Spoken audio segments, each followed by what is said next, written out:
Hi, everyone. My name is David Laws. I'm the Regional Director for Better Business Bureau. I'm really glad to be here today. Thank you to Liz and everyone at the Chamber for inviting me. Obviously, we would love to be doing these kind of things in person, but I am excited that we can share some really exciting information with you guys. Uh, we're going to be looking at the top 5 COVID-19 scams that Better Business Bureau has seen. And so just to jump right in, and give you kind of a roadmap of where we're heading. We'll start by letting you know a little bit more about who is Better Business Bureau and what do we do. And then we're going to jump into what are the top COVID-19 scams that are targeting Central Texans right now. And obviously, we're going to give you some different tools and resources for avoiding those and reporting them when you do come across those. So just to get started, our mission at Better Business Bureau is to be the leader in advancing marketplace trust. So everything that we do revolves around this idea of building an ethical marketplace. So, we help consumers know what businesses they can trust and help businesses know what other businesses they can trust. And so we're trying to build this ethical marketplace, and everything we do is kind of aimed at that goal. So we've got over 100 locations throughout the United States. We work with over 400,000 accredited businesses. We're a nonprofit organization. And so if you have any questions, you can go to bbb.org/buildbetter and learn a lot more about what we do. But just to jump into these scams, I want to start with fake COVID-19 tests. So what we're seeing with these tests is that people will receive a fake test message. Sometimes it'll come through a phone call or robocall or email, but most often through text, and they're offering free COVID-19 tests. So we have an image here on the right that you can kind of see a little bit of what these look like, but generally what's going to happen is they're going to ask for some type of personal information or payment information.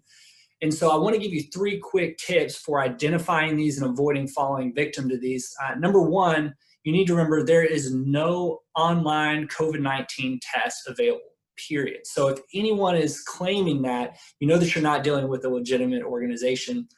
Secondly, you need to remember that government agencies do not communicate through text message. So what usually happens is they'll claim to be from the CDC or the WHO or something like that. And if it's coming through a text message, that's a big red flag that you're not dealing with a legitimate organization. And then a third thing that most people aren't aware of is that you want to make sure to ignore any instructions at the end of the text message that say something along the lines of, to stop receiving these messages, type no or type stop. And now what's really happening is that scammers are trying to get you to respond to confirm that that is a valid phone number. So when you do that, what you're doing is confirming to them that they've reached an actual contact. So don't respond, delete the message, block the number, and that's the best thing that you can do in those scenarios. Now, the next one we're going to look at is government relief check scams. So what's been reported is that scammers are offering some type of fake stimulus check or small business grant or some type of relief fund in general.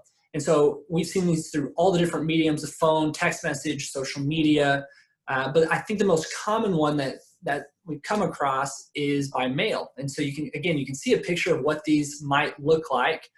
And of course, scammers are getting a lot more sophisticated. So they're making these look, I don't want to say legitimate, but more legitimate by writing things like open immediately or do not bend or time sensitive or some type of phrase to make it seem like it's a legitimate thing. And so there's a couple things that you need to remember if you come across this, if you receive it in the mail and you're thinking, well, I know that there was something out there, not really sure if this is the real deal or not. The first thing is to not stress about it. The federal government already has your information, so don't feel like you have to do something to make all this happen, especially with the stimulus checks. Secondly, do not give your personal information out to anyone in these type of situations. Again, the government has your information, so they don't need you to send them your personal financial details. And the last thing that you want to remember is that you should never, ever have to pay up front for any of these type of services. And so if someone's asking you, hey, pay this amount for the delivery or some administrative costs, again, that's just a really easy red flag to know that this is not a legitimate operation. Of course, if you have any questions, the best thing you can do is to contact whatever organization they're claiming to be from. If they're claiming to be from the IRS or the SBA, contact those organizations directly to confirm who it is that you're dealing with. So the next scam that's been reported to BBB is fraudulent products, and this is exactly what it sounds like. There's been a large number of websites popping up claiming to sell some type of item that's in high demand. So early on, this happened with toilet paper. More recently, it's increased with items like sanitation supplies or masks are probably the single most common, and there's kind of two versions that you might see with this. Number one is the item that they're selling doesn't exist. It's just a pure scam, and you're paying them money and you get nothing in return. They never send a product. The other version that's also common is you pay for a mask, say it's the official N95 mask, but what you're sent is some lower, cheaper quality product. And so it's not honest advertising. And so there's two versions of this scam. So what you can do is before you make that purchase, first of all, just verify that you're using a trusted retailer, whether it's one that you know or one that you've looked up on bbb.org. But you can also just look at some of the available information. So if their prices are inflated and it might seem like price gouging, be aware of that. If their company has no contact information or fraudulent contact information, again, you always want to look at the URL. So if you're on the internet, you look at the top, there's that bar with the website address. If you go to the very beginning of it, you want to make sure it says HTTPS with that S on the end. Think of S means secure. It's the best thing you can do to verify that it's at least a secure website at a minimum. That doesn't guarantee that the company is legitimate, but it's at least one important check that you can make. So the next one is a scam that we have seen often and is not new to COVID, but it's a new twist on something that we've seen. So it's called the grandparent scam. And they call it that because it often targets the elderly. And what they'll do is a scammer will call pretending to be some relative needing help. For example, a couple years back, my grandfather got a phone call and they said, hello, Mr. Laws, I need, I guess they actually probably called him by his first name. And they said, I need help. And he said, who is this? And they were kind of clever about it. They said, well, who do you think this is? And he said, oh, it must be, and named a relative of mine. And they said, yeah, that's me, and I need your help. So what they're ultimately trying to do is get some type of payment information from you. They say, I need help. Can you please send me money? And of course, they're taking advantage of people's goodwill here. So there's a list of things that you can really do to protect yourself against this type of scam. Number one is to resist the urge to act immediately. It's really tempting when you hear that to want to respond and fix the situation because there's kind of that fear and that urgency that's built into it. But the second thing you want to do is check the caller ID.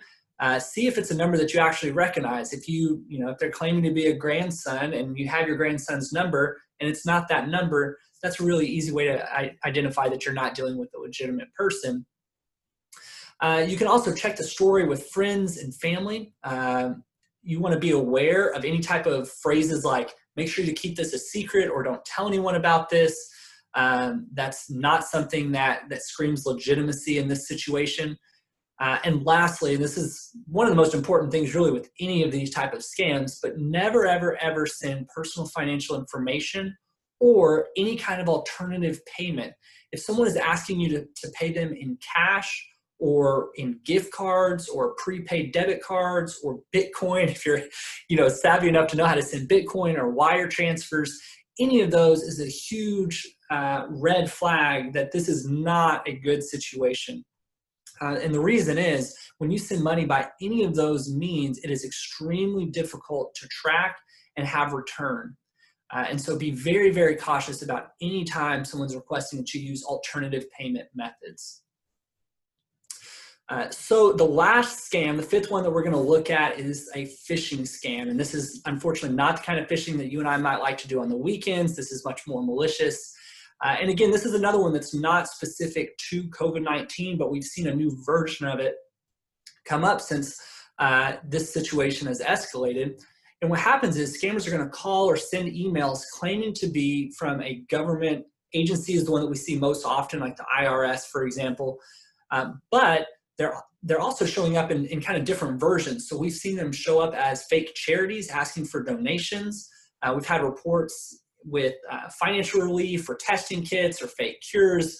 And again, you'll see the theme of the same thing, which is they're trying to get some type of personal information that they can use to then siphon money out of your financial account. So again, don't answer the phone from someone that you don't recognize, a number that you don't recognize. If it's important, they can always leave a voicemail.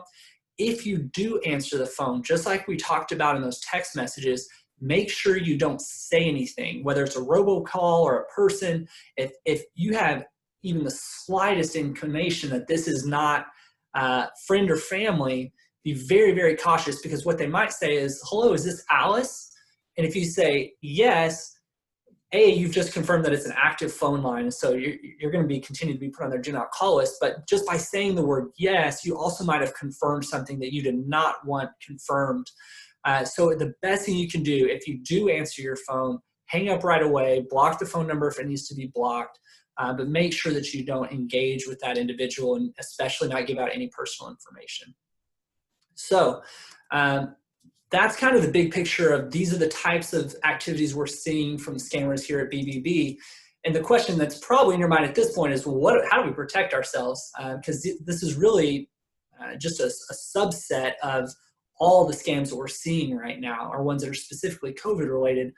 But there's 4 red flags that you can look for. These are themes that are often in most types of scams, and you'll see at least one of these in almost every type of scam. So the first one is something that we've already mentioned a few different times, which is look at the payment method. If they're asking you to send payment in some alternative method, again, the most common are prepaid debit cards or gift cards or wire transfers or even cash, make sure that you stay far away from that. Second thing, look for poor spelling and grammar. So whether it's because they're sending out mass emails and they're not being cautious about what they send, or whether the person is a non-native English speaker, there tends to be a commonality of seeing poor spelling and grammar. Now, don't think that if there's perfect grammar that it's legitimate necessarily, but it's at least one of those things where if you're reading it, it just doesn't read right or feel right. Trust your instincts there, and be cautious. The third thing is caller ID spoofing. So know that scammers are much more sophisticated than they were 5 years ago or 10 years ago. And it is really easy to spoof a local area code. And so you'll notice if you'd answered these calls that most of the time they're now coming from a number in your hometown, at least based on that area code. So be aware that exists, and don't trust every number just because it's local.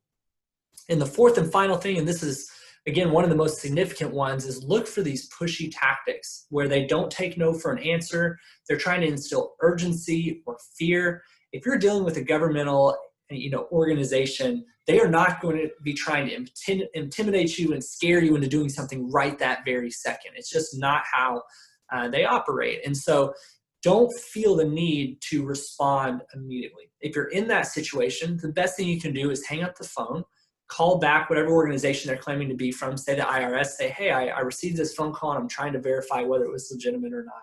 And that way, if it is, they can say, yes, it was, you hung up on our agent, even in that scenario, you're taken care of. So if you have been a victim, or someone close to you that's been a victim, the best thing that you can do is go to bbb.org, and we have this tool called Scam Tracker, which is this amazing resource where people can submit and report incidents that have occurred to them. And so you can localize it, type in your zip code so people know, hey, this is something that's happening right here in Central Texas. And so that's a great resource to be aware of. But another thing that you can do is just keep up with us on social media. We put out scam alerts and all different kinds of information regularly. And so we're on Facebook, Twitter. You can just go to @WacoBBB. So with that said, thanks again for letting me be here. I really hope this information was helpful. Always feel free to reach out. I've got my phone number and email there, and I'm available whenever you might need anything. So again, thank you to the Chamber for letting me be here. I hope that you found this helpful, and I look forward to seeing you in person down the road.